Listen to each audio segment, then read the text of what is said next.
morning, church. Magandang umaga po sa ating lahat. Hinihiling ko po ang lahat na tumayo. Yan. So, since this month, our theme is movement, changing the lives, especially yung mga hindi pa po nakilala sa Panginoon, pagbabahagi ng salita niya. And I just want to share with you a little bit of my story before I came to know Christ. Laging sinasabi ng mga tao sa paligid ko na gumawa ng mabuti para magkaroon ng, ligtas points, as sinasabi nga nila. But I know in my heart, yes, I'm doing those things, but I know in my heart na hindi pa rin nagbabago yung ugali ko. Sobrang iksi talaga ng pasensya ko dati. Hindi pa rin nagbabago ng ugali ko. And I know in my heart na meron pa rin kulang sa puso ko. And it was in college years that I came to know Christ and I came to understand His love, yung dakila niyang pag-ibig, and kung paano niya inalay yung buhay niya para sa akin, para sa atin. Lahat tayo nandito ngayon because at some point in our life, inalay natin yung buhay natin sa Panginoon. Nakilala natin yung malaki at malawak na pag-ibig ng Panginoon. Kami dito lahat na nakatayo kayo dyan. Alam ko, hindi lang ako yung binago ng Panginoon. Tayo lahat dito, amen. At alam kong patuloy pa rin niya tayong babaguhin sa journey natin sa ating Christian life. Patuloy pa rin tayong imomold ng Panginoon into His Christ-likeness. And this morning, we continue to commit our lives sa movement ng iglesia na ito sa pagbahagi ng salita ng Panginoon. Samahan niyo akong basahin natin ito. Purihin ang Diyos at Ama ng ating Panginoong Hesukristo na siyang nagbigay ng lahat ng pagpapalang espiritual sa sangkalangitan. Purihin ka dahil kami ay iyong pinili upang maging banal at walang kapintasan. Purihin ka dahil sa iyong pag-ibig. Kinupkop mo kami bilang iyong mga anak sa pamamagitan ni Jesus. Purihin ka dahil nakamtan namin ang kapatawaran ng aming mga kasalanan dahil sa pagtubos ni Kristo sa pamamagitan ng kanyang pagkamatay sa krus. Purihin ka dahil sa iyong ipinadala na banal na Espiritu na siyang tatak ng aming pagkabilang sa iyong kaharian. Ang lahat ng mga pagpapalang ito na iyong binigay sa amin bilang iyong mga anak ay nagdudulot sa amin ng kaligayahan na panghabang buhay. At tayong lahat, ikaw ang tumanggap ng karangalan at papuri, O Diyos. Salamat sa iyong mayamang biyaya. Salamat sa iyong walang hanggang pagmamahal.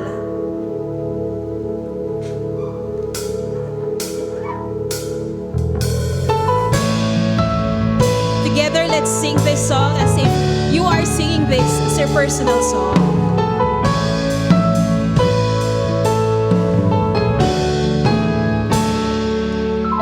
Nung una, ang akala ko,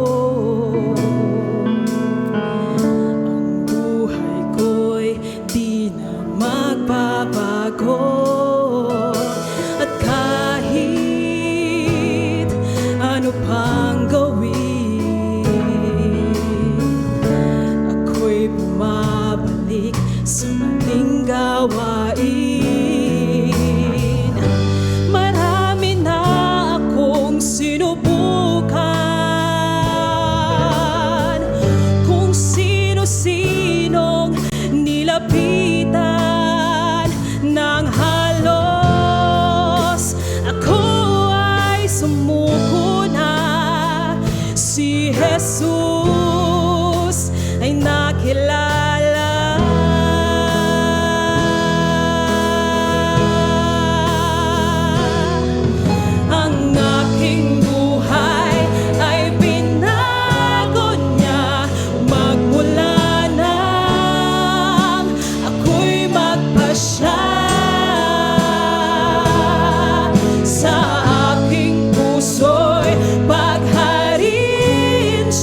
sino pa man.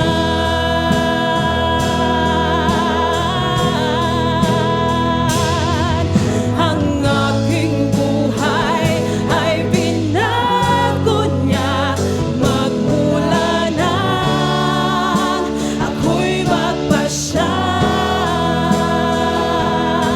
Sa aking puso'y paghariin siya.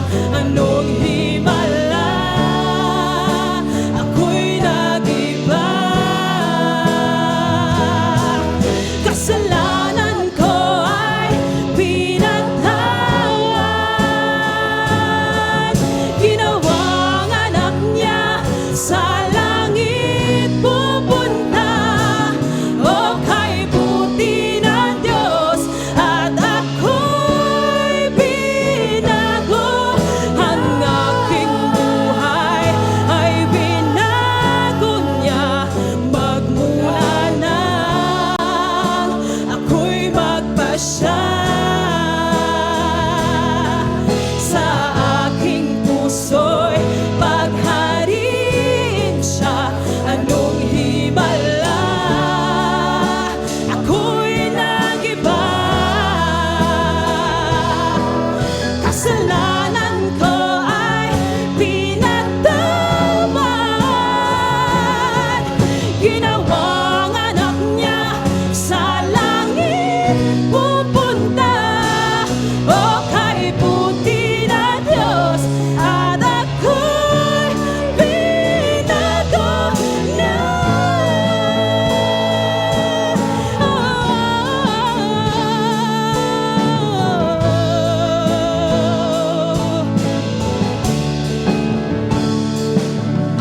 Dakila ka, O Diyos, tapat kang ang tunay.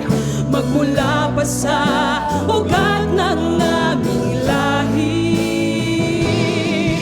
Mundo'y maggunaw man, maaasahan ka lagi. Maging hanggang wakas nitong buhay.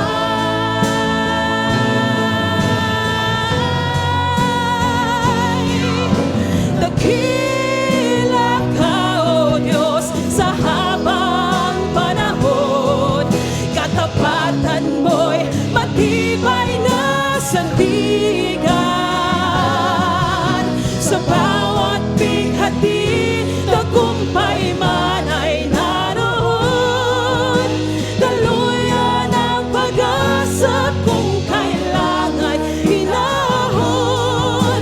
Pag-ibig mo'y alay sa amin noon hanggang ngayon. Dakila ka, O Diyos,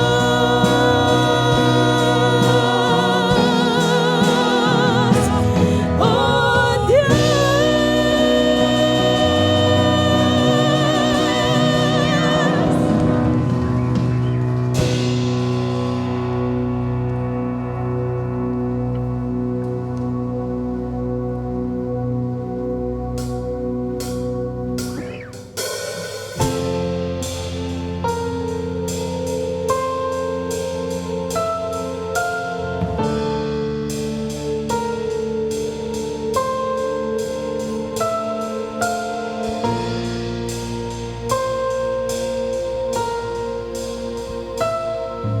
Aking ihahayag ngalan ni Jesus sa bawat puso at bawat isip.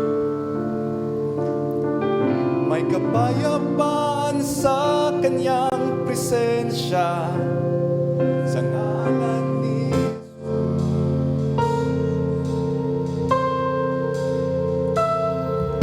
Aking ihahayag ang ngalan ni Jesus.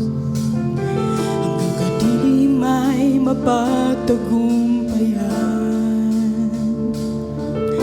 Pagkat mayroong pag-asa at kalayaan sa ngalan ni Jesus. Makapangyarihan kanyang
Isisigaw ang iyong pangalan sa bundok walang sangan, maging sa kadiliman kahit may kalaban man. Jesus, aking pamilya, ihahayag ang ngalan mo. O Jesus,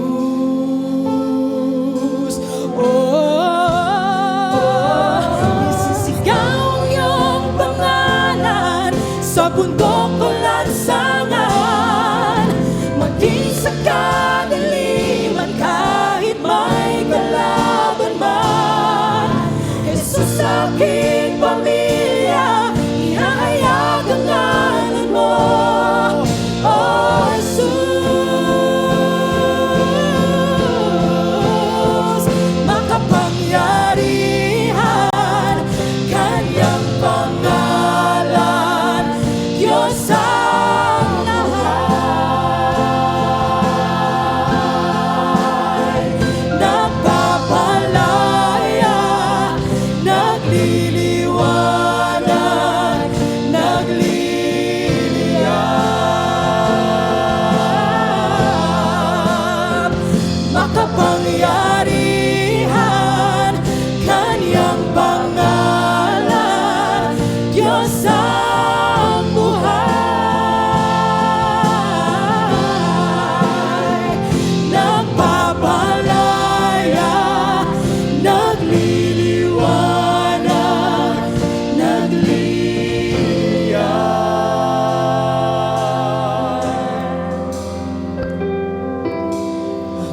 Ihahayag ang ngalan ni Jesus sa bawat puso at bawat isip. May kapayapaan sa kanyang presensya sa ngalan ni Jesus.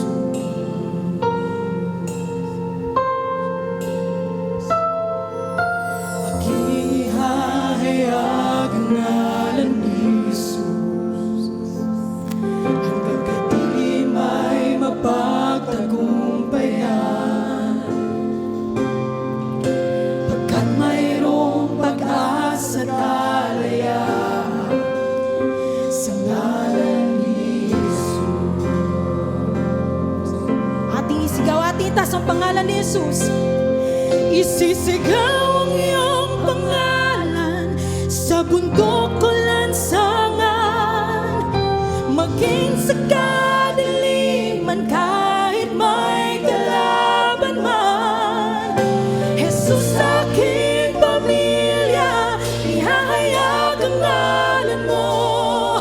O Jesus, ating ihayag, ating isigaw. Isisigaw ang iyong pangalan sa bundok o lansangan, maging sa kadiliman kahit may kalaban man. Jesus, aking pamilya, ihahayag ang ngalan mo. O Jesus, kantayin natin ito ng ating mga boses. Isisigaw. Isisigaw ang iyong pangalan sa bundok o lansangan, maging sa kadiliman kahit may kalaban man. Jesus, aking pamilya, ihahayag ang ngalan mo. O Jesus.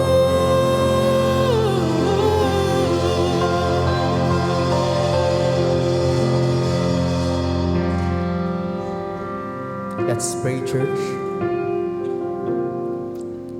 Tunay nga, Panginoon, na sa iyong presensya ay may kalayaan, na sa iyo lamang namin mararamdaman ang tunay na kapayapaan. Diyos na makapangyarihan sa lahat, bigyan niyo po kami ng lakas ng loob na ihiyag ang iyong pangalan sa aming mga paaralan, trabaho, maging sa aming mga kapamilyang hindi pa nakakailala sa iyo. Bigyan niyo po kami ng lakas ng loob Equip us with your Holy Spirit, O God, so that we may share your gospel, so that your name will be known among all nations. Your name will be glorified among all. Lord, help us. Equip us with your Holy Spirit. Help us persevere in this world.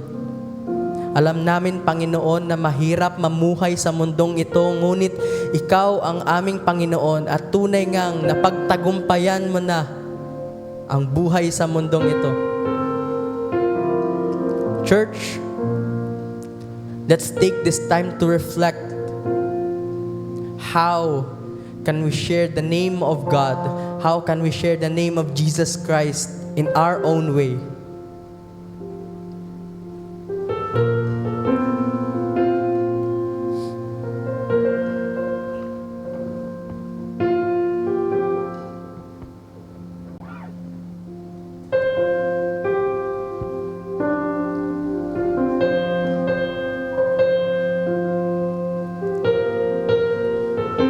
Yes, Lord, you hear our prayers. Help us to be the light in this world para makita ng ibang tao kung gaano ka kagaling, kung gaano ka kaganda, kung gaano ang buhay na kapiling ka at kasama ka. Diyos na makapangyarihan sa lahat, pinapanalangin namin na pumagitna ka sa amin sa oras na ito. Prepare our hearts and minds for your message this morning. This all we pray. In Jesus' name, amen. You may now take your seats.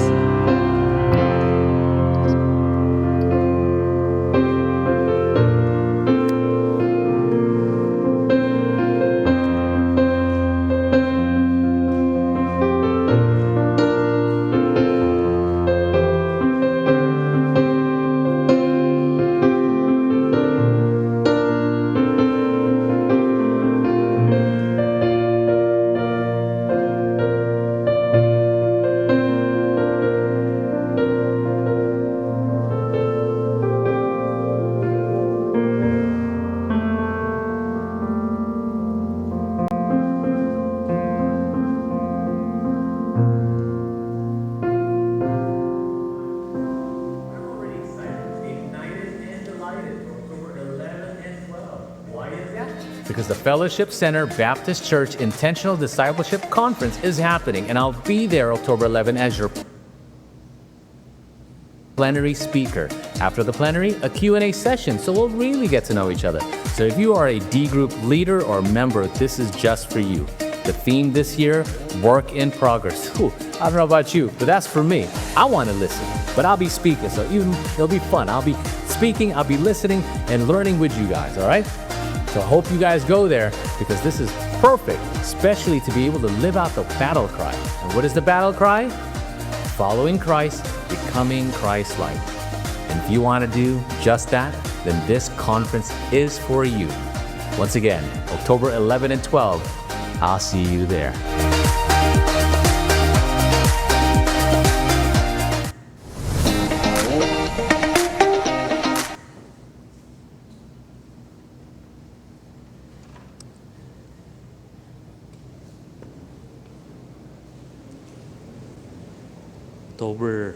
October 11 and 12, see you around sa ating Discipleship Conference. Yan po isa sa mga speaker natin. Siya po si Judah Paulo. Kung kayo familiar, napanood nyo na siya sa TV, it's because lumabas siya sa mga commercials. Siya ay video jock, VJ, and kung ano-ano pa.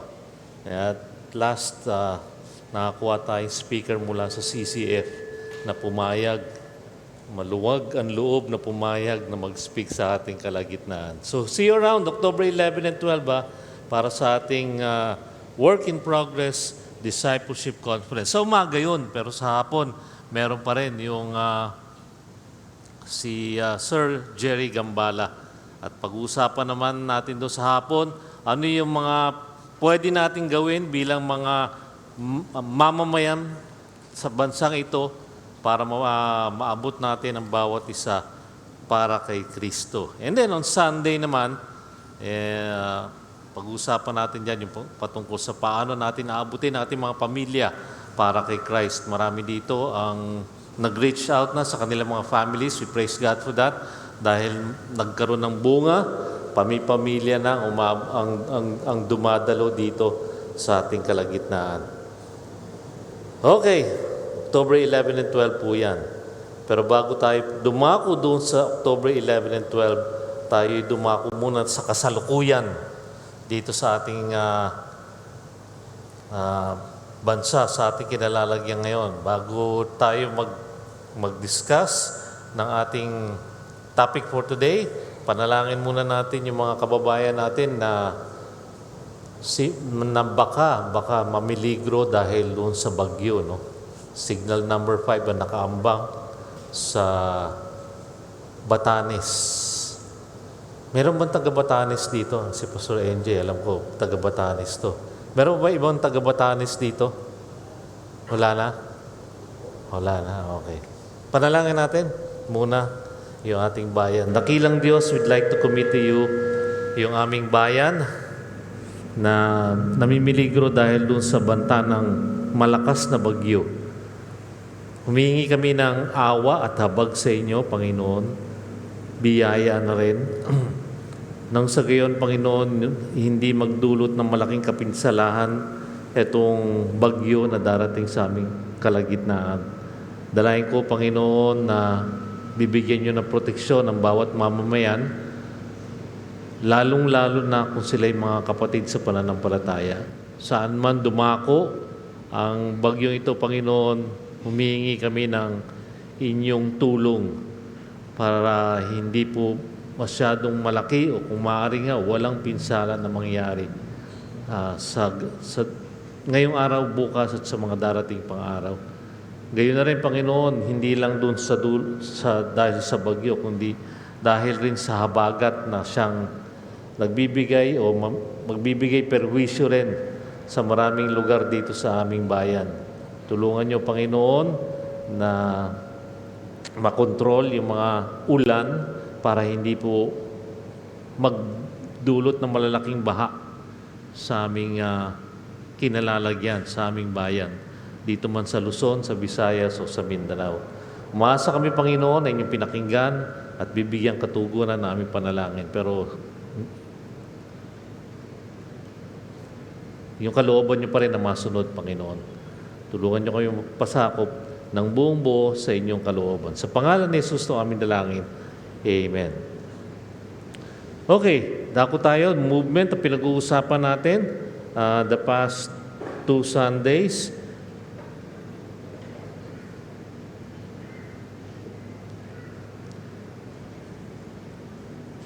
Dinefine natin ang movement, and then last week, another topic on the movement, and now yung signposts of a movement. Kailangan talaga yung movement sa ating kalagitnaan dahil nagsimula na tayong mag-disciple. And wala tayong ibang patutunguhan kundi yung paglago ng ating discipleship sa ating kalagitnaan. Now, merong question dito. Ano ba ang tamang tanong? Ilang binhi o ilang buto ang nasa isang bunga ng mansanas o ilang mansanas ang nasa isang binhi o nasa isang buto? Alin doon ang tingin niyong tamang tanong? Kung sasagutin niya ni Michael Triner, ang International President and General Director ng Navigators, ito ang kanyang sagot. The answer to that question depends on what happens to the seed. In most seeds, there are no apples because no one nurtures the seed into an apple tree. Believers are the same. They need to be nurtured into apple trees if the multiplying potential of their lives is to be unleashed. Believers in local churches can be nurtured into fruitful disciples. Kailan ma-nurture, kailan maalagaan ng gusto ang mga mananampalataya para yung binhi magdulot ng maraming bunga. Isang binhi magdudulot ng maraming bunga. At yan naman ang binanggit ni Christ sa Matthew 13, patungkol doon sa parable of the seed and the sower.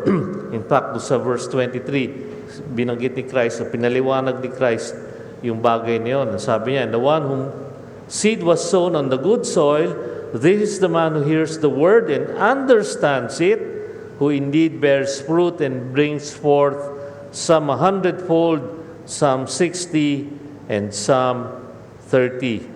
So ilang mansanas na nasa isang buto, depende po kung yan ay maalagaan. Kaya tayo nagkakaroon ng discipleship group para maalagaan ang bawat isa sa inyong mananampalataya. Bakit? Kasi malaki ang potential ng bawat isa. It could be 100-fold, it could be 60-fold, it could be 30-fold.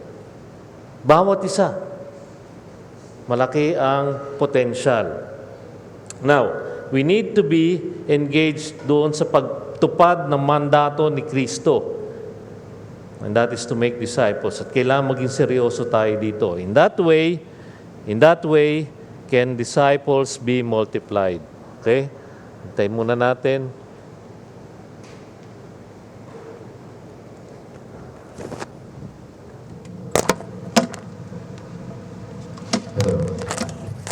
In that way can disciples be multiplied.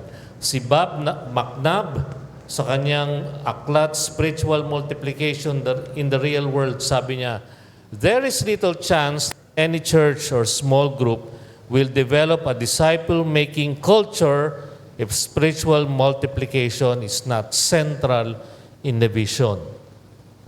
Spiritual multiplication po ay nandoon sa ating vision, ano? Kung matatandaan nyo, we want to be a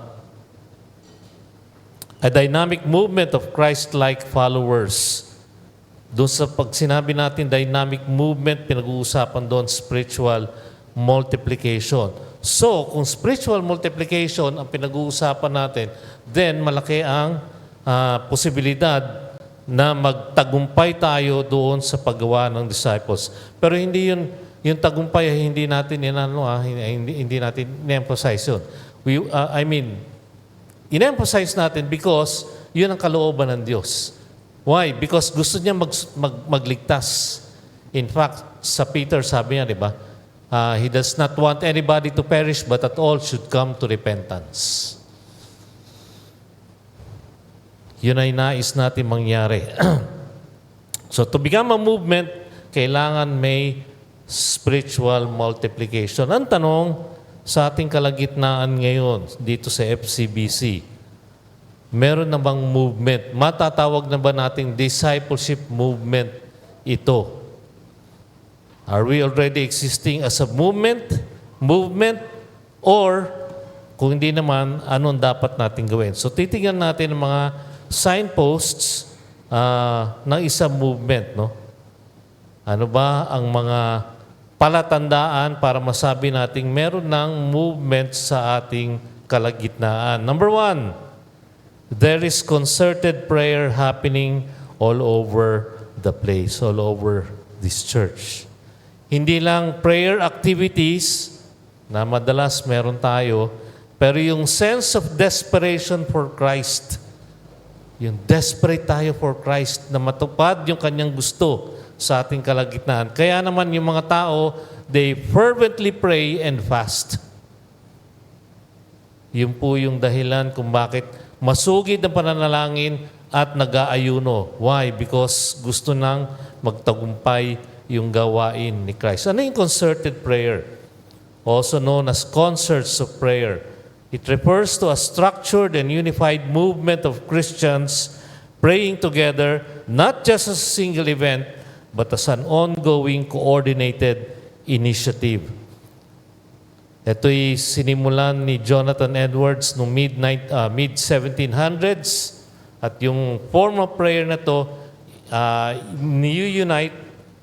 nag-unite yung mga believers para magkaroon ng spiritual revival at ma-advance yung kingdom of God. So the focus of concerts of prayer ay yung tema ng kingdom, such as revival and the spread of God's kingdom in the world. Again, hindi siya one-time event. Hindi siya pang-isahang pagkakataon. Sa ngayon, nangyayari dito, pahapyaw-hapyaw yung ating pananalangin. In fact, meron tayo once a month, di ba, yung ating prayer fellowship. Pero pag naging concerted prayer na tuloy-tuloy ang panalangin everywhere. Sa inyong small groups, dito sa church, at hindi lang paminsan-minsan to, ito'y madalas na nangyayari.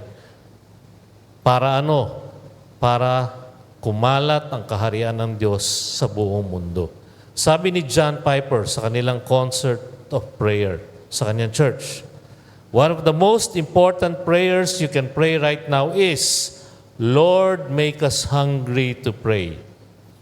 If God is pleased to pour out a spirit of prayer on us in this week, we will know His power.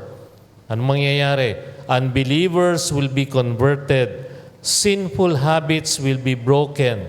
Animosities will crumble, yung mga paghidwaan. Families will be healed.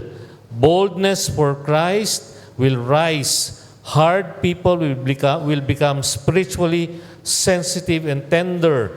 Giving will be joyful and generous. Young and old will be called into missions. Sick among us will be healed. Worship will become intense with yearning for God. Vision for our future ministries will expand. Young people will become serious about Christ. Emotional disturbances will be eased. Siguro yung mga depressions to and all those things. And all in all, Christ will be magnified kapag may concerts of prayer. Ganda, no? So let's look at the book of Acts. Kung meron ba talaga silang concerts of prayer. Concert of prayer. In Acts chapter 1, verse 14, sabi doon, these all with one mind were continually devoting themselves to prayer, along with the women and Mary, the mother of Jesus, and with his brothers. Napansin niyo yung salitang continually devoting.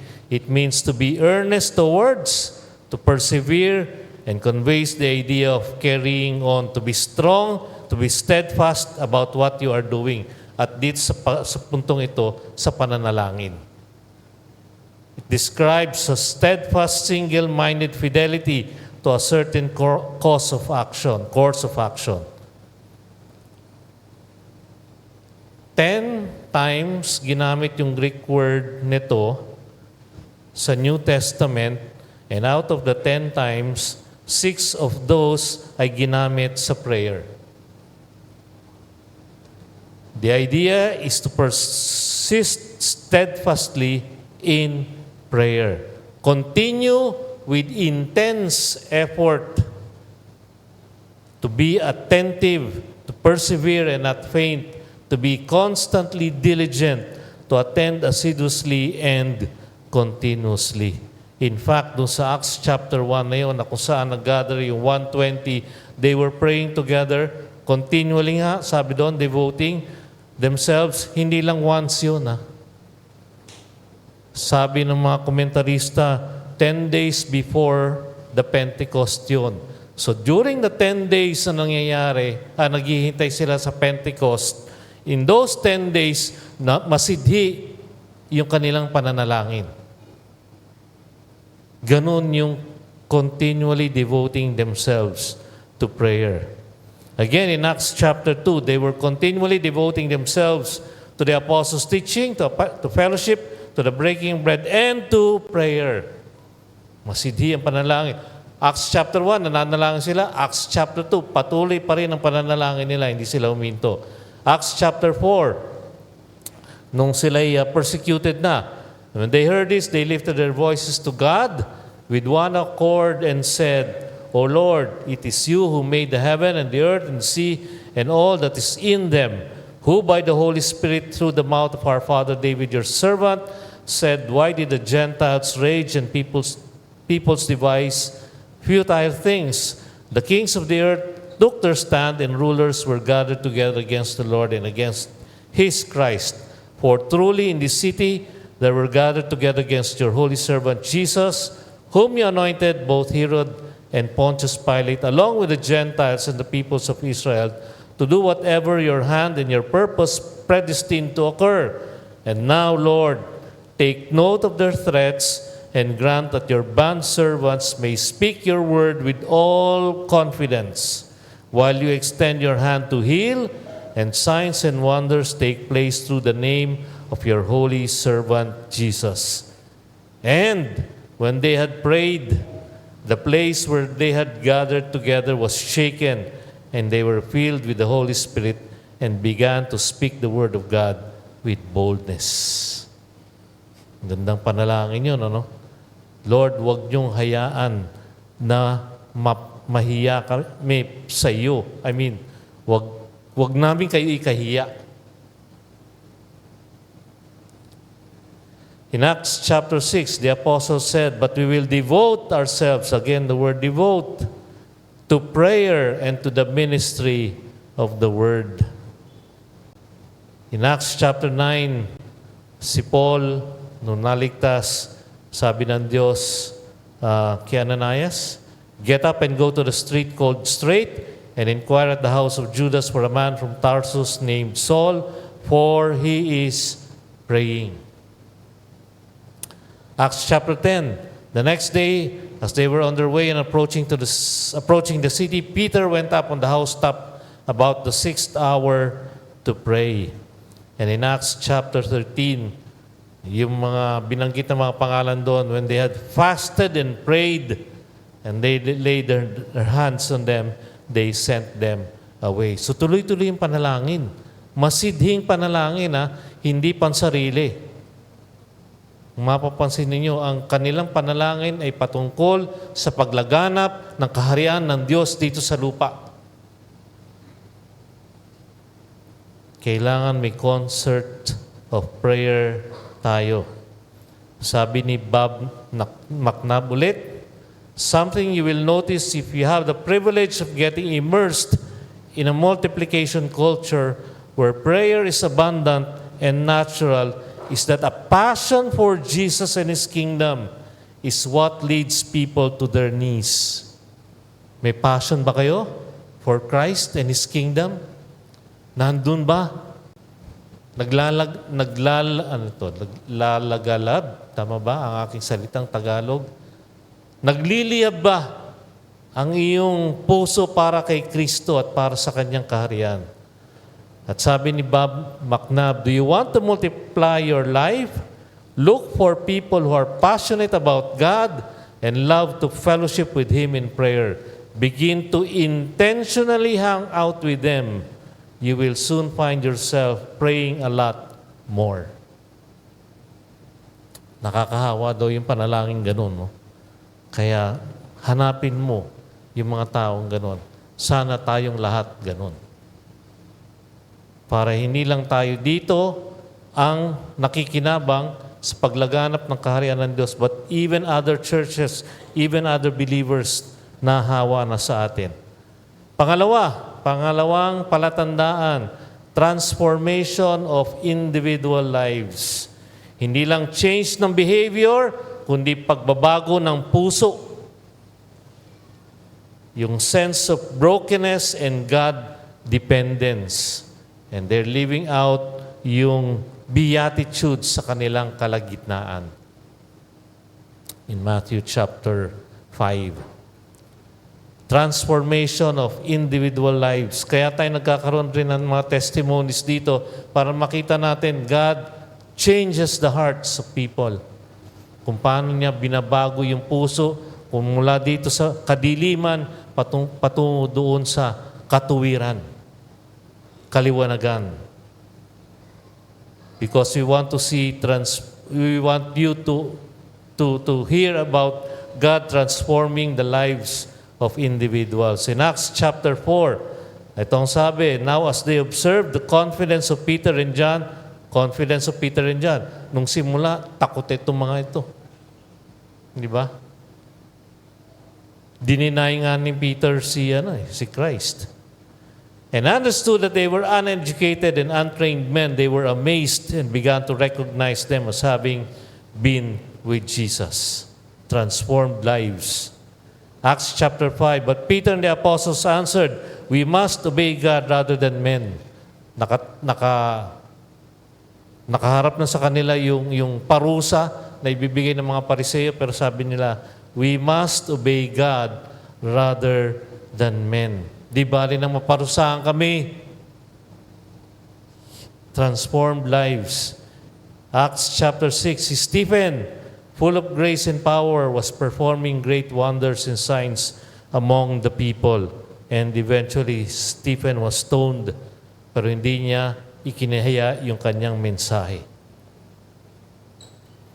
In Acts chapter 11, the news about them reached the ears of the church at Jerusalem, and they sent Barnabas off to Antioch. Then when he arrived and witnessed the grace of God, he rejoiced and began to encourage them all with resolute heart to remain true to the Lord. For he was a good man, transformed life, full of the Holy Spirit and of faith. And considerable numbers were brought to the Lord. Transformed lives. Marami sa atin na binago dito ng Panginoon. Praise the Lord for that. Sana lahat tayo binago ng Diyos. Sana lahat tayo yung puso natin nakatuon sa ating Diyos. Pangatlong palatandaan, hindi lang transformed lives, individual lives, kundi transformation of society. Yung ating lipunan, binabago rin. That as people are being changed, yung society o yung lipunan sa paligid ay naapektuhan. Kaya nagkakaroon ng tulungan. Nawawala ang corruption. Nako, favorite topic na maraming tao ngayon, corruption. In fact, maraming dadayo sa Luneta at sa EDSA sa araw na ito para magprotesta. Yung krimen bumababa. Doon mo masasabi na transformed yung society. Acts chapter 2, and all those who had believed were together and had all things in common. And they began selling their property and possessions and were sharing them with all, as anyone might have need. Day by day, continuing with one mind in the temple and breaking bread from house to house, they were taking their meals together with gladness and sincerity of heart, praising God and having favor with all the people. And the Lord was adding to their number day by day those who were being saved. They were sharing their possessions para makatulong sa bawat isa. Walang kuripot. Madamot pala. Sorry. Walang madamot. Nagbabahagi sila kung ano yung meron sila. Transformed society. In Acts chapter 4, but many of those who had heard the message believed, and the number of the men came to be about 5,000. And the congregation of those who believed were of one heart and soul, and not one of them claimed that anything belonging to him was his own, but all things were common property to them. Ibig sabihin, may empathy. Nararamdaman nila yung nararamdaman yung taong naghihirap. Kaya sila nag-share. And with great power, the apostles were giving testimony to the resurrection of the Lord Jesus, and abundant grace was upon them all. For there was not a needy person among them. For all who were owners of land or houses would sell them and bring the proceeds of the sales and lay them at the apostles' feet, and they would be distributed to each as any had need. Now Joseph, a Levite of Cyprian birth, who was also called Barnabas by the apostles, which translated means son of encouragement, and who owned the tract of land, sold it, and brought the money and laid it at the apostles' feet. In Acts chapter 19, verse 18, following, many also of those who had believed kept coming, confessing and disclosing their practices. Ito yung mga mahihikero. And many of those who practiced magic brought their books together and began burning them in the sight of everyone. And they counted up the price of them and found it 50,000 pieces of silver. So the word of the Lord was growing mightily and prevailing. Okay, nagbabago, di ba? Yung mga dating naniniwala sa magic, iba na yung pinaniniwalaan nila ngayon. Si Christ na the society is being transformed as individuals are being transformed. Naapektuhan. Kaya, if you want corruption to end, bahagi kayo. Bahagi nyo yung message of transformation. Tanong ko, sino lang ang pwedeng mag-transform ng buhay? Sino? Kahit mag-resign pa yung buong Congress, hindi pa rin matatransform. Meron isa na pwedeng magbago sa bawat isa sa kanila. At siya yung nagbago sa bawat isa sa atin. Sino siya? Alam natin yan. Walang iba kundi ang ating Panginoon Jesus. So how will the leaders know this? By telling them, by proclaiming to them the message. Pero, paano natin naabutin? Napakahirap pumasok sa mga lugar nila. Hindi ka pwede pumunta sa Dasma, San Lorenzo, sa mga mamahaling subdivision kung saan sila naroon. Pero may paraan. Basahin ko muna yung Romans 10. Romans 10 says, "How then will they call on Him in whom they have not believed? How will they believe in Him whom they have not heard? And how will they hear without a preacher? How will they preach unless they are sent?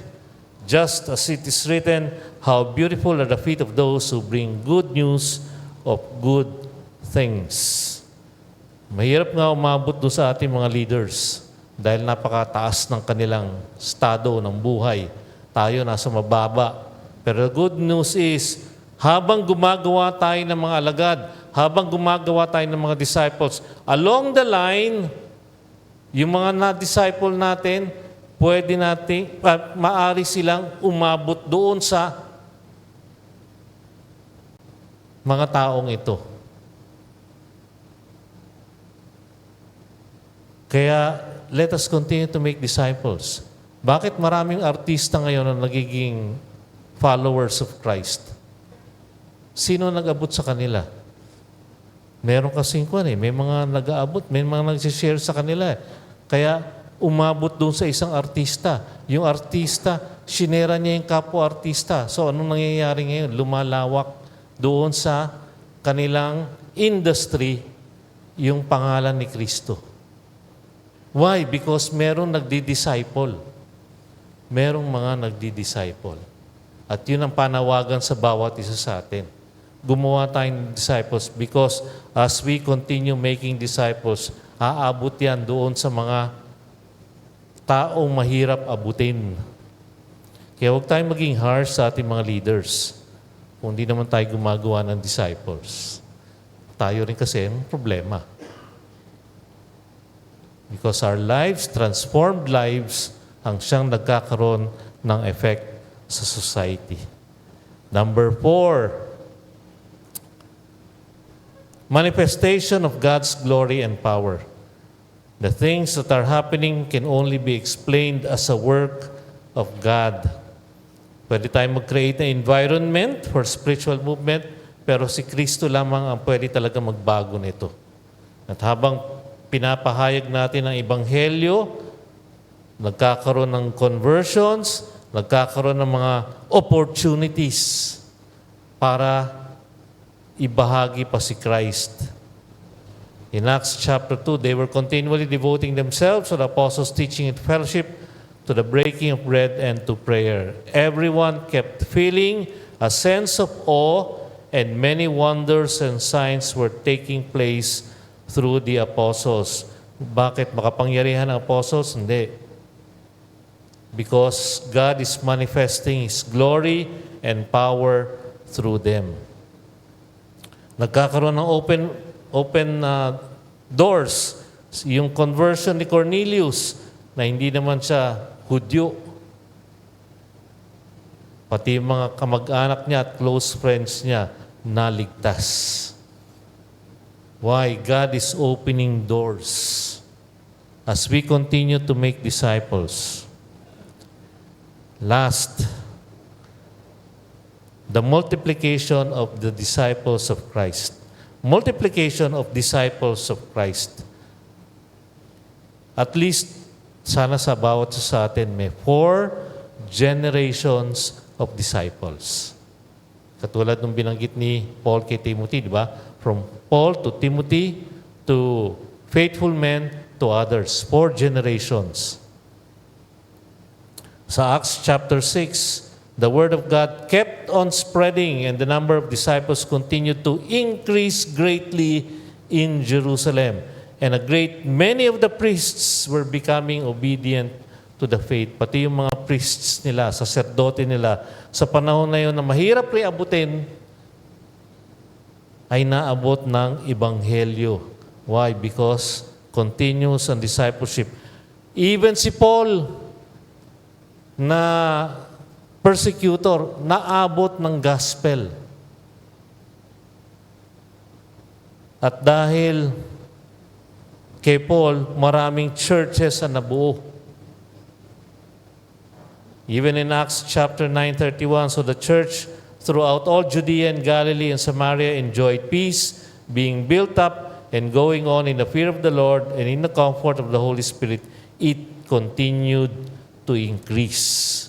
Again in Acts chapter 10, sila Cornelius. Acts chapter 11, so then those who were scattered because of the persecution that occurred in connection with Stephen made their way to Phoenicia and Cyprus and Antioch, speaking the word to no one except to Jews alone.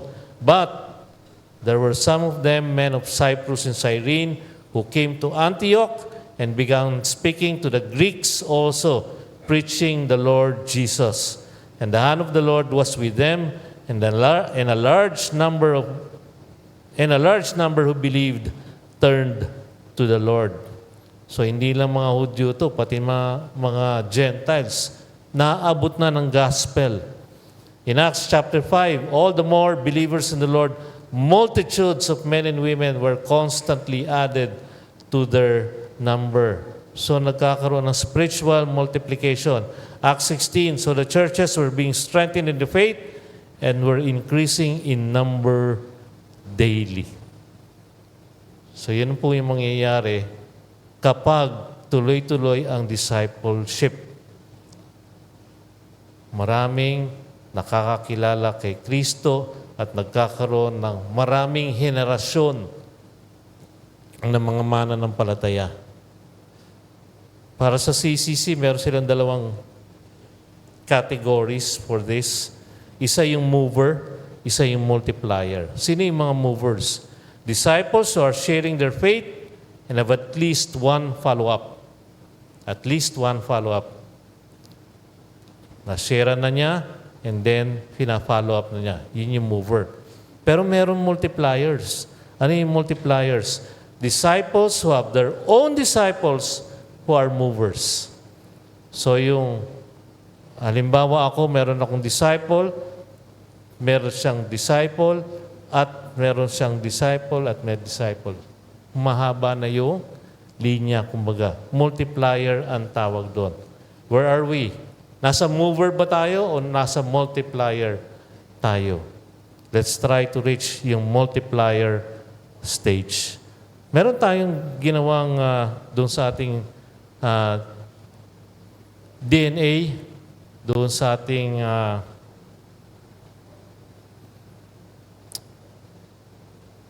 book 4. Tignan natin kung mahanap natin. Isang chart ito, just para mabigyan kayo ng idea, ma-stir up ang mind niyo about spiritual multiplication.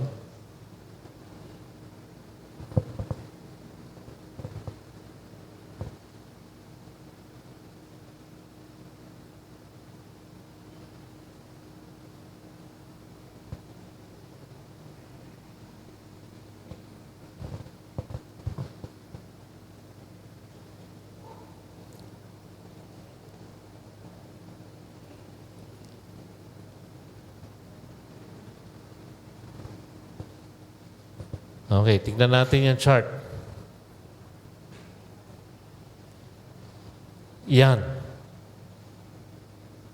Ito, let's say, yung one dyan, year 1, 2, 3, 4. Let's say, isang tao,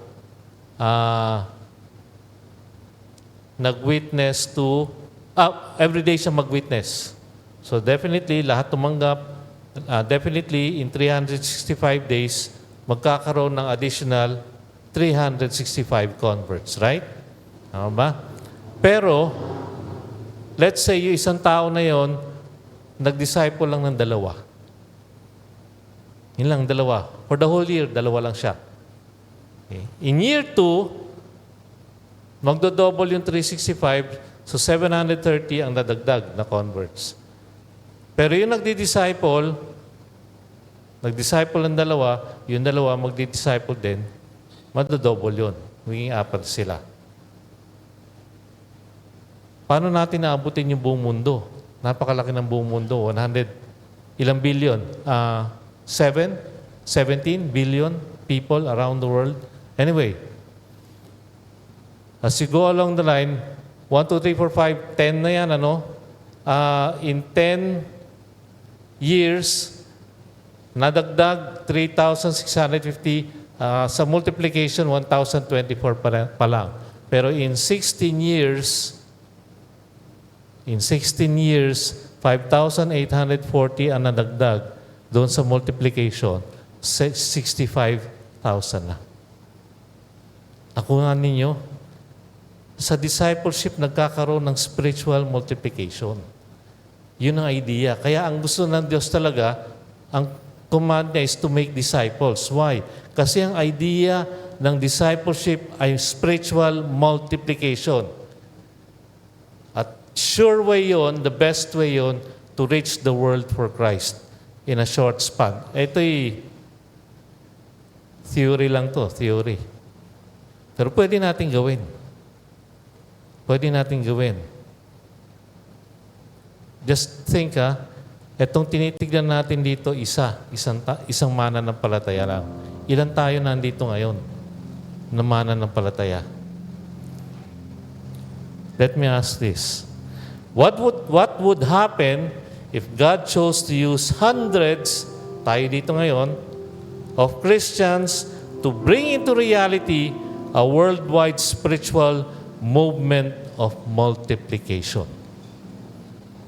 Ano sa tingin niyo mangyayari? Kung ang lahat, ang bawat isa sa inyo ditong mananampalataya, ito'y gagawin. Kung 100 tayo, ilan under multiplication ang magiging disciples?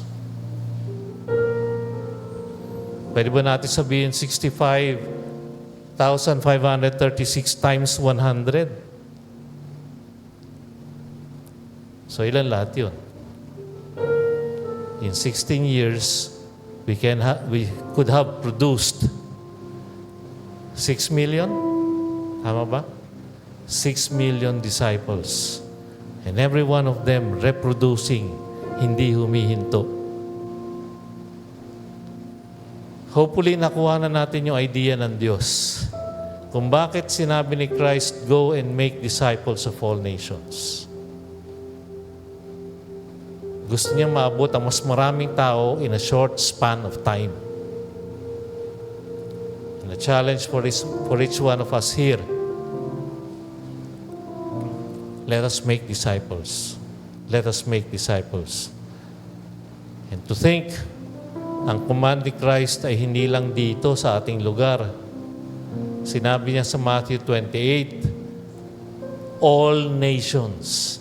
Make disciples of all nations. That can only be achieved through spiritual multiplication.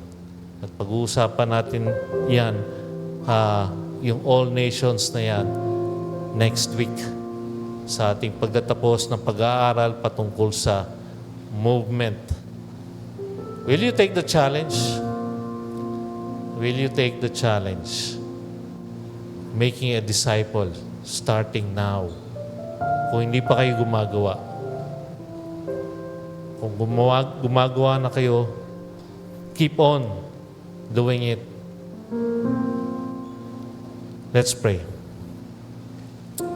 Our Father in heaven, we commit to you our lives.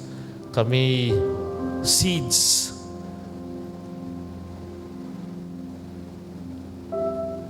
na dapat nagmo-multiply, na nagpo-produce ng maraming fruit. Continue to pour out your grace on us, Father, para nang sa gayon, Ama, magawa namin yung desire ninyo, hindi lang sa amin individually, but even corporately para sa church na to. And ang kagandahan ng Panginoon, if every church who believes in the Lord Jesus Christ ay gagawa ng disciples, hanggang sa kaduluduluhang parte ng mundong to, magagawa namin yung pinagagawa ninyo. Hindi pa naman huli ang lahat, Panginoon. Continue to pour out your power, your grace, your mercy upon all peoples, so that we'll be able to reach them for the glory of your holy name. In Jesus Christ we pray. Amen.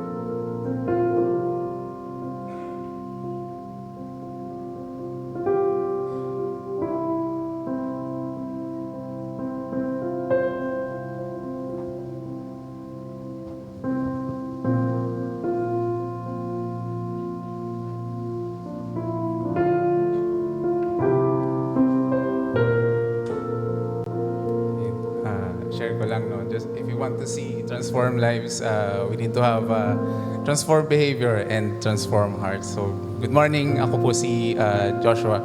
Yes, ayan. Transform hearts and behavior, but we also want to see a transformed community. So very timely yung message ngayon. We thank God for it. At sa mga nangyayari ngayon sa society natin, we really have to pray about it and we really have to obey. So yun yung obedience na kailangan sa atin. Ina-expect ng Panginoon para sa atin. Ako naman po si Maricor. Good morning po sa lahat. Yeah, we welcome everyone na kasama natin sa ating pananambahan. Sa hiling po natin na tumayo ang unang beses na nakarating dito sa simbahan. Yan, mga first-timers po, meron ba? May we ask them to stand? Huwag na po kayong mahiya. Tumayo na lang po. Palakpakan po natin. Yeah. Thank you. Later on, we will welcome you properly. Yan na sila, nakaabang na sila mamaya. Okay? Thank you. You may take your seats.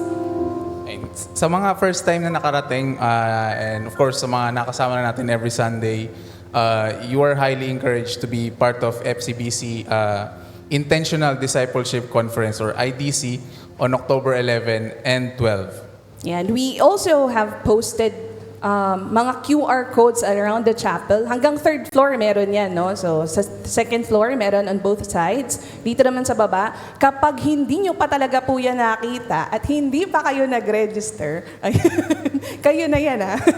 Pero, we want to say na limited slots lang yan, kaya habol-habol po tayo, no? If you have seen yung invitation kanina ni Kayil, si Judah Paulo pa. Si Judah Paulo pala. Saglit, medyo nalito lang. May common eh. Di ba? Mamaya, susubukan ni Kayil yung pa-invitation. Next week, we will also be invited by our soon speaker, no? So, kung hindi pa yan na-excite talaga, no? Magpapa-picture si Kayil at si Judah Paulo sa Sabado. Tignan natin yan. And again, limited slots nga po pala, no? And we have a deadline on October 5. Yes, we allow walk-in sa araw po na yon, but the registration fee would be 500 pesos na. And depende pa rin po sa availability ng slots yan. Kaya ngayon pa lang, access nyo na po yung mga QR codes on the wall. You can also pay in cash or GCash kay Tita Susan. Pag-wave naman po ng aming pinakamagandang Tita Susan. Yan, si Tita Susan. Yan. At hindi lang yan ang mangyayari sa September 28. So next week, we're going to have a prayer fellowship after the service. So please stay to be part of our regular prayer fellowship. So we will give you time to prep yourselves, greet each other, and after a few minutes, we'll start the prayer time.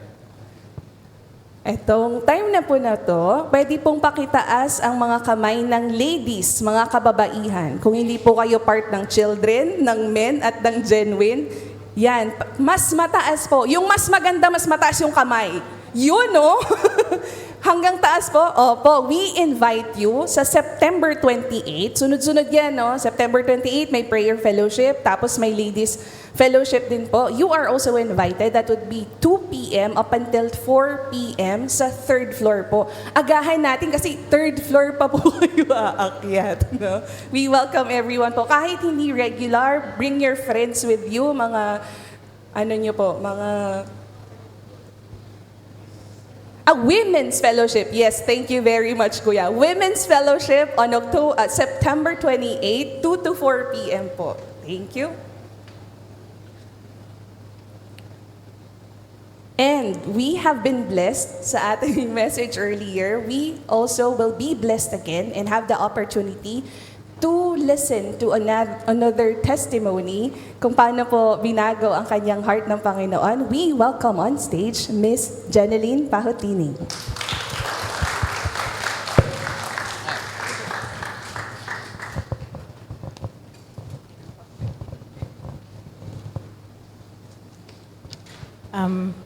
Good afternoon, good morning pa lang pala.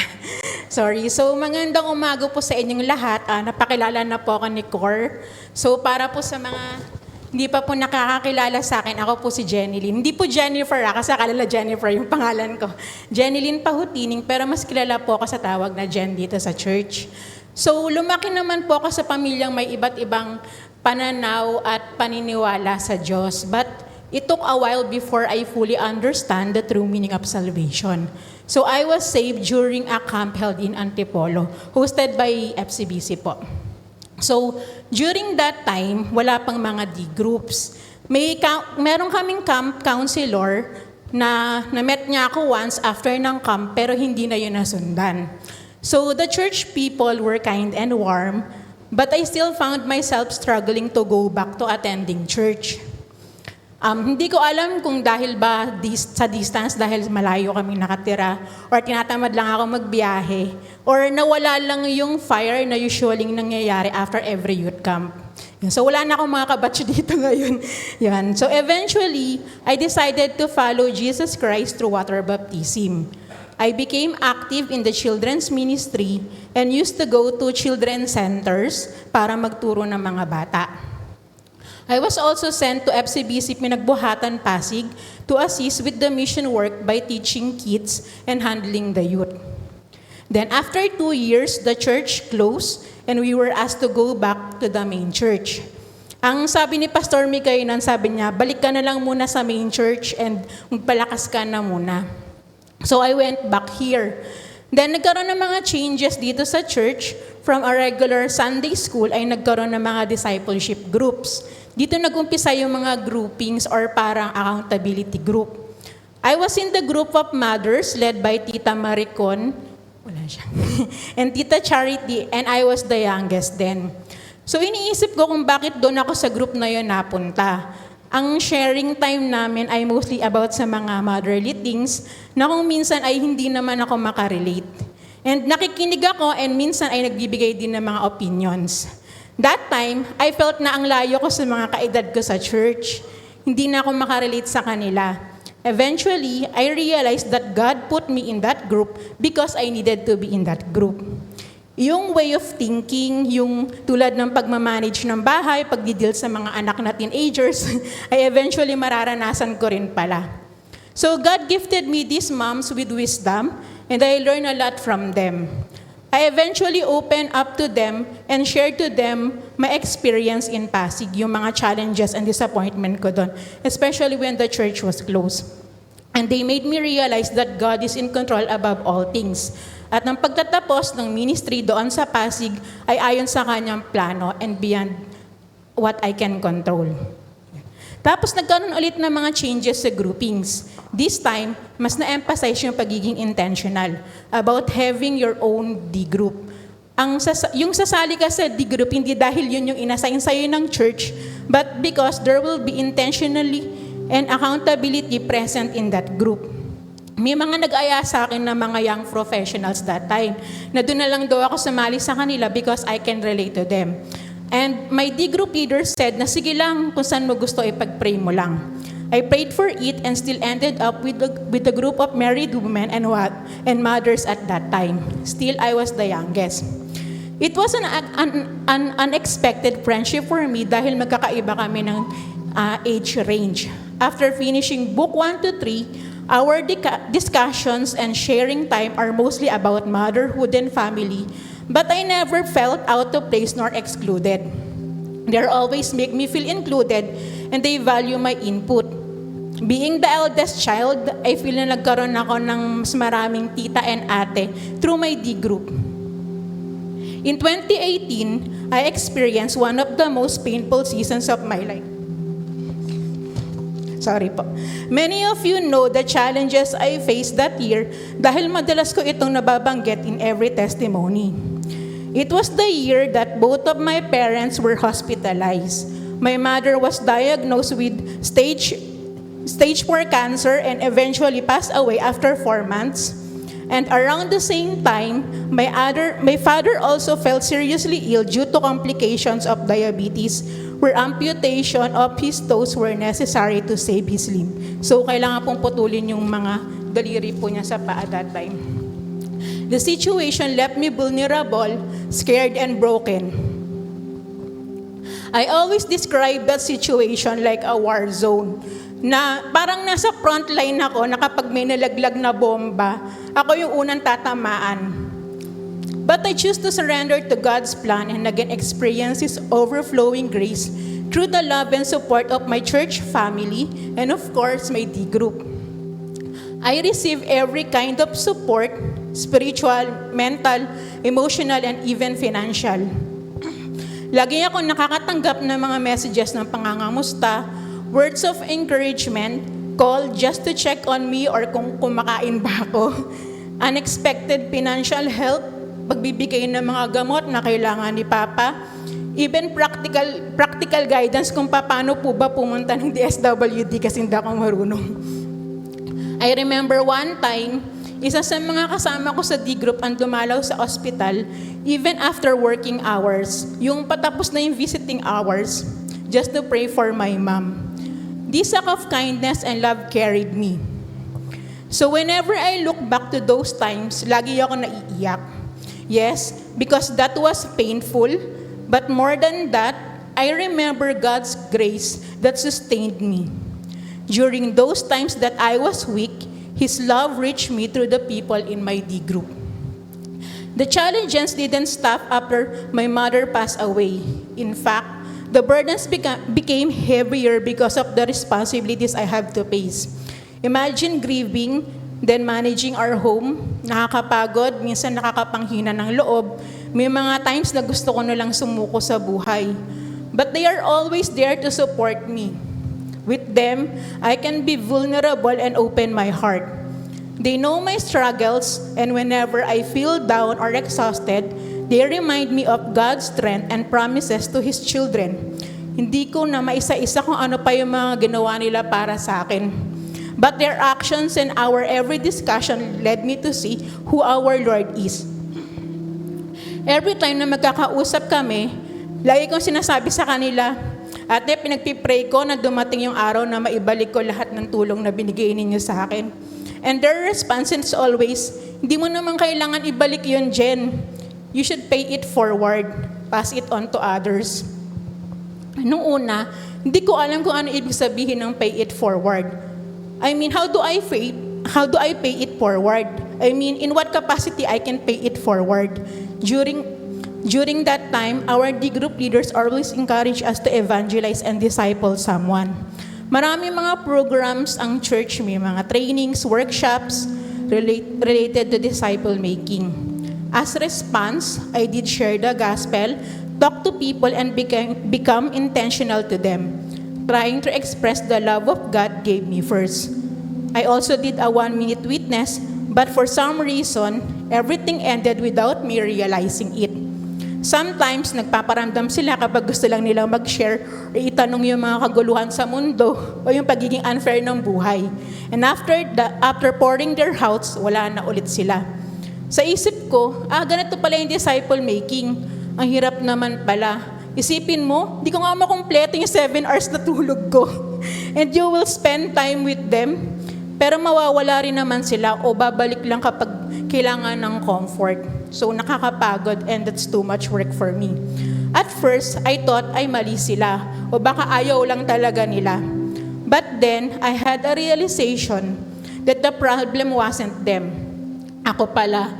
I realized that I was pointing them towards myself than to our Lord. And I forgotten who I truly represent and why I am doing this. Parang ginawa ko lang siya out of pressure kasi laging tinatanong kung sa D-group meeting kung sino ang mahina-handle na D-group. I also misunderstand it as a requirement na parang Christian checklist siya na, check ka na dito to accomplish. Sometimes, when I saw other young pro with their own D-groups, I felt pressured and even more. It became something that I do para may progress report. But in reality, I failed to lead those people closer to Christ. Kaya ako napagod, kaya sila nawala at bumalik lang kapag kailangan ng kausap. My foundation is weak. And the sad part is, alam kong wala akong ginawa. Lagi ako may justification na sinusubukan ko naman na marami akong ginagawa, na nakakapagod. Pwede naman makompensate siguro ng ibang ministry ang kakulangan ko sa disciple making. Pero alam ko naman ang sagot. Disciple making isn't optional. It is a command given to every believer of Jesus Christ through the Great Commission, as written in Matthew 28:19-20. Sabi ko sa sarili ko, saka na lang ulit kapag maayos na yung schedule ko, kapag tapos ko na yung mga pending tasks sa MMG, kapag di na traffic sa Ortigas at maaga na ako nakakauwi, kapag di ko na nakakatulugan yung prayer time ko sa gabi, or kapag mas okay na ako. But God's plan is different from mine. Isang araw, nakatanggap kami ng message about sa kapatid ng kasama namin dito sa church at sa desire niya na maging part ng D-group. Yan siya si Jingjing. Gingging pala. Isang teacher. Hindi ko sure kung bakit na-volunteer ko yung D-group namin, pero that time, iniisip ko na pwede ko siyang ibigay kay Ate Winnie. Yan, magka-transfer pa talaga ako ng responsibility nun. To make the long story short, the Lord impressed upon my heart to meet Gingging one-on-one. Our first meeting was on a Saturday afternoon. Yun yung mostly yung time na nakahiga ako at nagpapahinga after matapos ng mga chores ng Sabado. Medyo inaantok pa ako nun, pero mas lamang yung uneasiness ko dahil hindi ko alam kung paano kami mag-uumpisa. Hindi ako sanay mag-umpisa ng conversation sa mga hindi ko ganong kakilala or minsan ko lang nakakausap. So I prayed that the Lord would guide me and that our conversation wouldn't be awkward and that everything would go smoothly. So the Lord answered our prayer. Despite many distractions, we were able to talk spontaneously and shared our experiences. Mas nakilala namin ang isa't isa. May mga tanong siya na sinubukan kong sagutin. After naming mag-usap, I couldn't help but to recall our discussion. And the best part of it is all pointing and praising God for what He has done in our lives. I started to teach our discipleship material, which is yung book 2, The New Life, and we started to do devotions. As time went on, I realized that I was growing and learning too. Dahil may mga tanong siya, nagpapa-research talaga ako. At doon ko na-realize na pwede naman din pala akong matuto ng sabay. That growth as Christian isn't something that just stopped. It is a continuous journey, a progress. I also remember praying for her and for myself to be faithful in the goals of handling a D group, that we may not lose our focus. I started to ask the accountability questions that I learned dun sa 4D group leaders. And it made me realize that the Lord empowers His people to be accountable to others. Kasi kung ako lang, hindi ko naman kakayanin. So pay it forward, pass it on. Ito yung sinasabi ng mga nila ate sa D-group. Kung paano silang mag-alaga at magpakita ng support, ibalik ko sa ibang tao. To point them to Christ, to magnify the love of Christ. They planted a seed, God watered it to grow. And the fruits are just being shared now to those in need. God led me to disciple making when I thought I wasn't ready. When I felt so lacking to lead someone. He did not call me to do disciple making when I felt okay or when everything around me was steady. He called me despite my unpreparedness. Like a loving father who throws his child into deep waters, not to let me drown, but to help me realize that I can swim. My discipleship journey began with people who the Lord sent to support and to show His love to me. And by His grace, I'm learning to pass on the same love to others. It is my prayer that we will continue to reach more people so they can come to know Jesus Christ and growing in knowing Him. May we always live with the right heart and right purpose as we make disciples. To God be the glory and honor.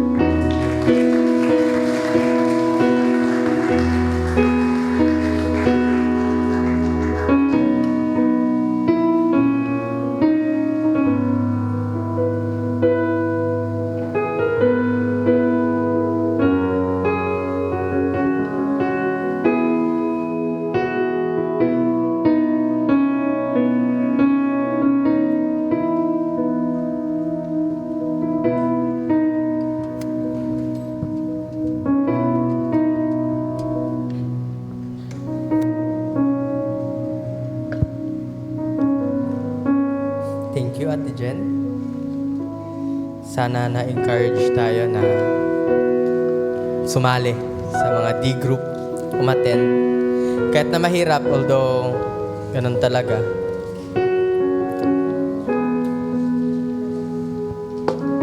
Requesting everyone to please stand up. Our next song ay very timely. Not because may rally ngayon sa Luneta, pero because it is a call for everyone to be a part of the movement for Christ. Hindi lamang dapat korupsyon yung isigaw natin na itigil, but most of all, higit sa lahat, we must raise the banner of God. We must lift His name.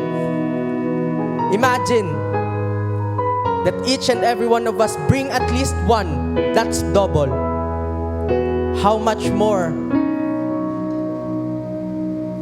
if we go out of this church and share the most that we can?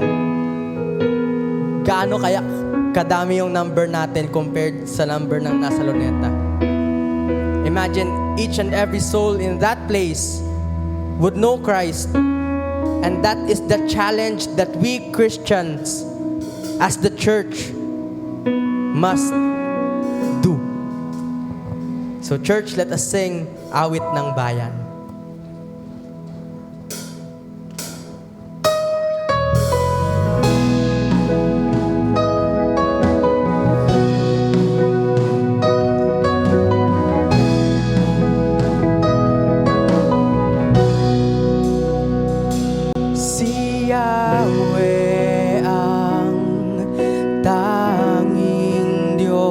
May gawa ng lahat ng mabuti,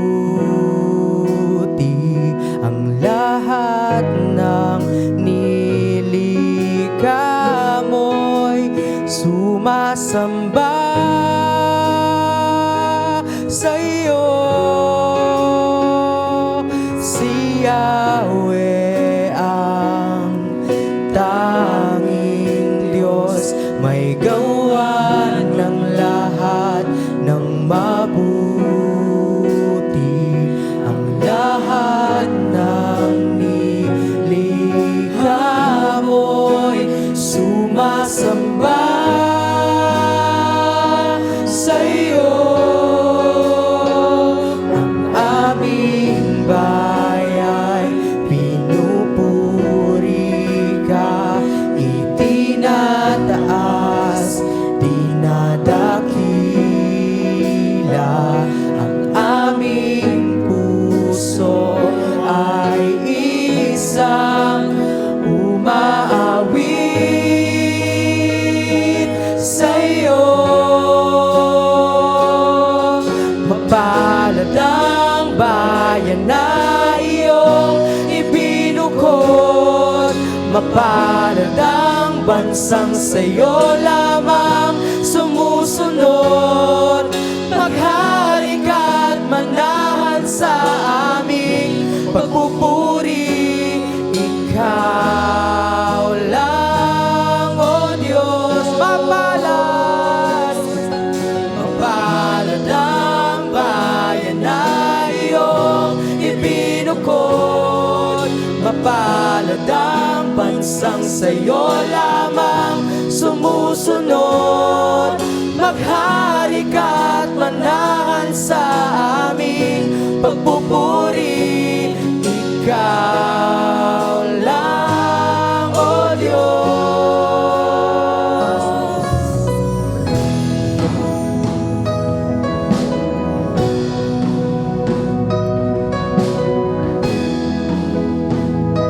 Sa muli ating awitin,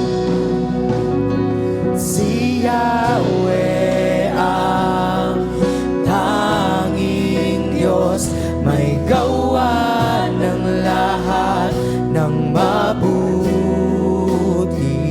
Ang lahat ng nilikha mo'y sumasamba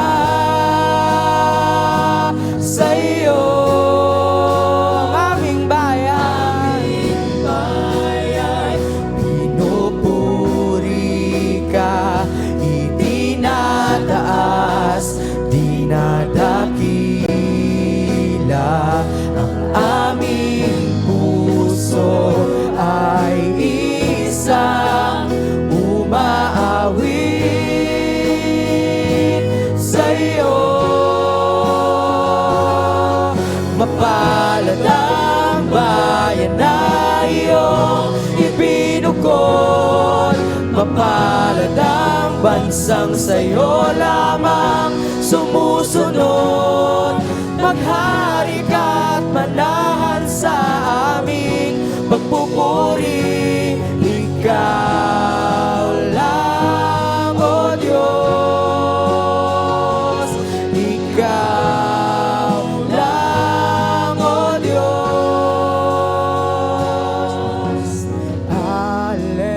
Alleluia, alleluia.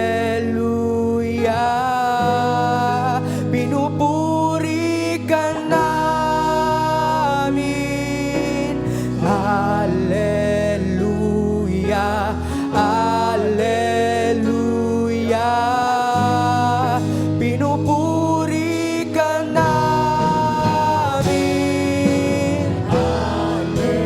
Alleluia, alleluia. Pinupuri ka namin. Alleluia, alleluia. Pinupuri ka namin. Sa muli, alleluia, alleluia. Pinupuri ka namin. Alleluia, alleluia. Pinupuri ka namin.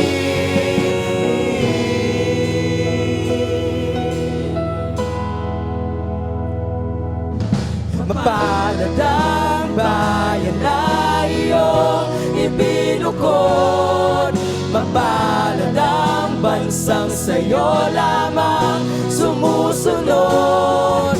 Maghari ka't manahan sa pagpupuri. Ikaw lang, O Diyos. Ikaw lang, O Diyos. Ikaw lang, O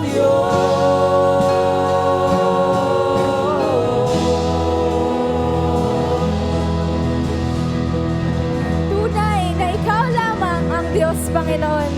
Kaya naman patuloy ka naming pinupuri hanggang sa lahat ng tao ay makita at makilala ka.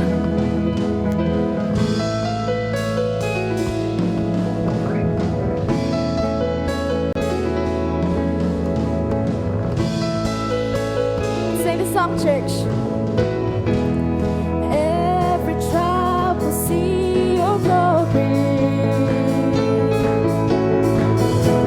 And every nation bow before you. And all our treasure turn to ashes in the light of you.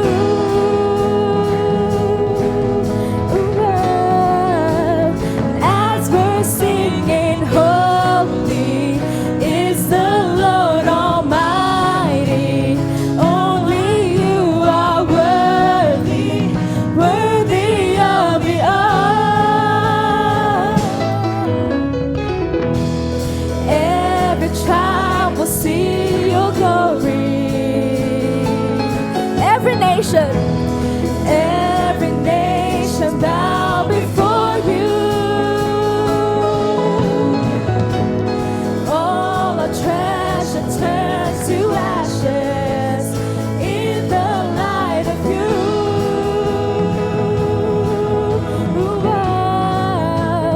As we're singing, holy is the Lord Almighty. Only you are worthy, worthy of it all. Praise and glory, honor and strength unto our God, matchless, endless, love unrestrained. This is our God.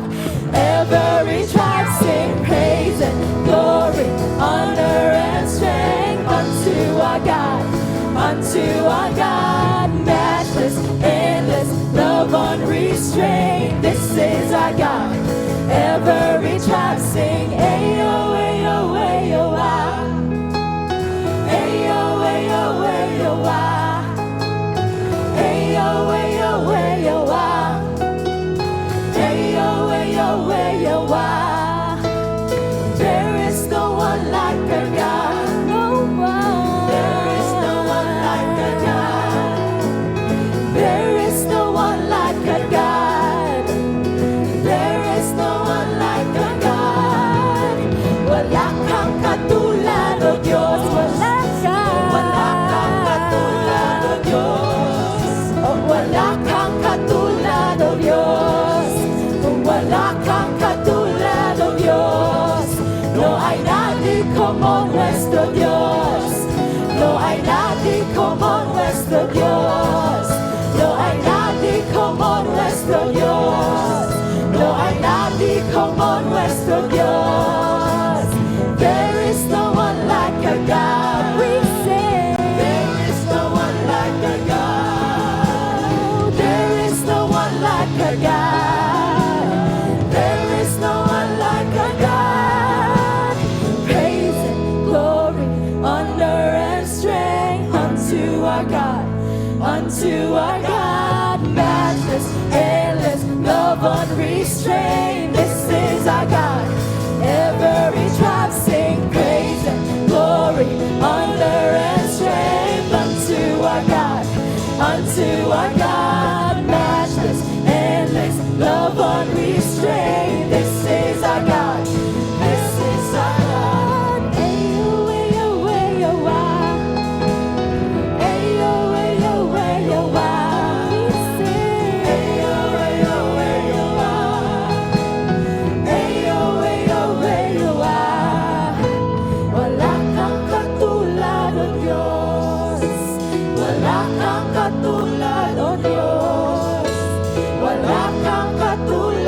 Diyos, wala kang katulad, O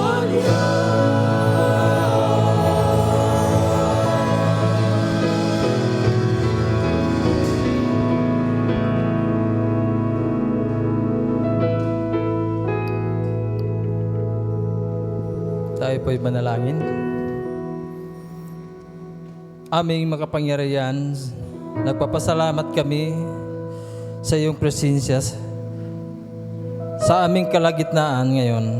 Sa aming pag-alis naway makita namin ang kilos ng iyong Espiritu na unti-unting bumabago sa aming mga buhay habang inuhubog kami upang maging kawangis ninyo. Panginoong Hesus, tulungan mo po kami masunod ang kalooban mo sa aming mga buhay.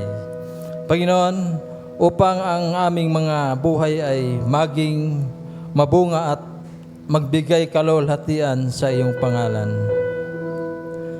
Naway ang aming pagsunod at pag-ibig ay magkaroon ng pinakamalaking epekto sa mga taong nakapaligid sa amin upang mas marami pang kaluluwa ang makilala kay Jesucristo bilang kanilang personal na Panginoon at tagapagligtas.